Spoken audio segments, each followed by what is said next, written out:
Ako si Laura, ang prinsesa ng kahariang Albania, anak ni Haring Lindsaya. Ang sabi nila ay nagtataglay ako ng kagandahang at di pangkaraniwan. Tapat ang pag-ibig kay Ferrante. Dahil sa paggawa ni Adolfo, ang hari ay pinagutong-tong. Puro kasinungalingan ang loob niya sa mga pamamayan. Pinadakip at hinailigod sa akin ang pinakamamahal ko. Pero hindi ko mahal. Ako ay hindi nagtaksil sa iyo.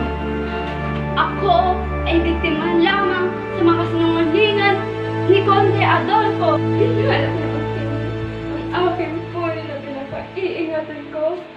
Ngunit si Conde Adolfo ay hindi nagtagumpay sapagkat dumating at iniligtas ako ni Prinsesa Florida at napatay niya si Conde Adolfo.